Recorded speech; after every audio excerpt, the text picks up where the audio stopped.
ACU football is closing its season in Nacogdoches, Texas against Stephen F. Austin. The Lumberjacks are 7-3 overall, while the Wildcats are 5-6. With more, here's Daniel Zepeda. For James Network Sports, I'm Sharon E. Morosky.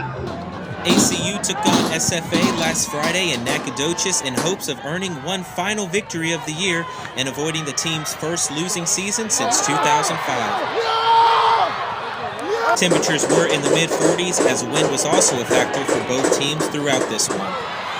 SFA would give it to the leading rusher in the Southland Conference, Gus Johnson, early on, and eventually would lead to a Lumberjack touchdown on this 8-yard run to give Stephen F. Austin an early lead.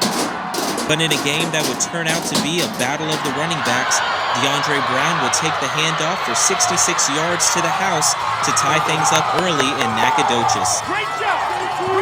The Wildcats would continue to feed the ball to Brown as he would run it down to the SFA 23-yard line before being forced out of bounds, earning a 31-yard pickup.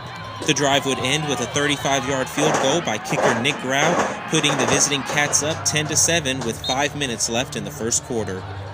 The defense, like in many games before, would force a Johnson fumble by Damon Williams and give the ball back to ACU, cutting the Lumberjack drive short. SFA would get the ball back and go on an 8-play, 89-yard drive, ending with a touchdown from Zach Conk to DJ Ward to put SFA up 14-10. The Wildcats would continue to use the run game as Brown takes it out of the Wildcat formation for 30 yards.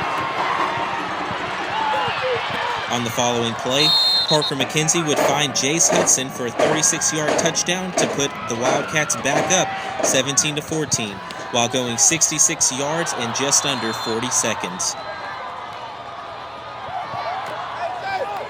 The Lumberjacks find the end zone on its ensuing drive as Conk would keep it himself for a 30-yard touchdown run, making it 21-17 SFA.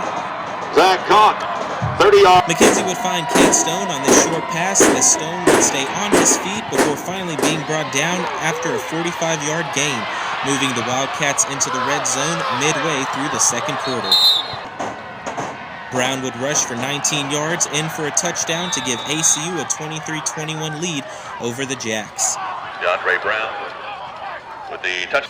The defense would keep Johnson and the offense at bay in their following drive, forcing them to punt with less than 2 minutes in the half.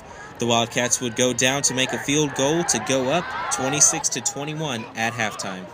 ACU would start their second drive of the half from their own 1-yard line, trailing 28-26.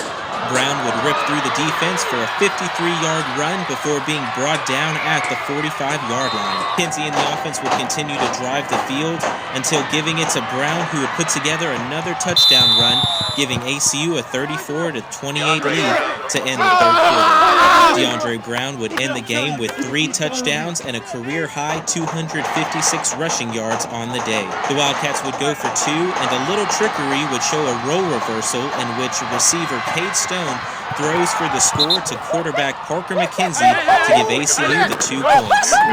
Johnson would start the fourth quarter off with a bang, going for 31 yards, in for a touchdown to give SFA a 1-point lead over ACU 35-34. On a 4th and 11 situation, head coach Ken Collins decides to go for it.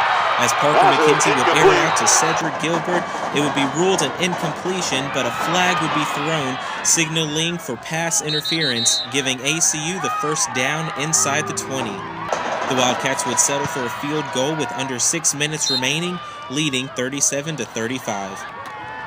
SFA would march down the field and line up the go-ahead kick.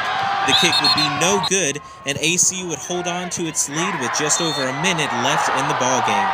ACU would be forced to punt back to SFA as they would get one last chance to pull off a miracle in Nacogdoches. Got the ball but were unable to put a drive together as ACU would hold on for the win 37-35, moving to 6-6 overall on the year and 4-4 in their first year of Southland Conference play. For a strong senior class with names like Thompson, Stewart, Stevens, Lopez, Parker, and many other greats, there really wasn't a better way to send them off than winning their final game as Wildcats. I'm so proud of these seniors. They have carried this thing from day one, and what these guys have done, these seniors, they've gone through, they've walked on a lot of gravel, so our guys could have nice stuff in the south when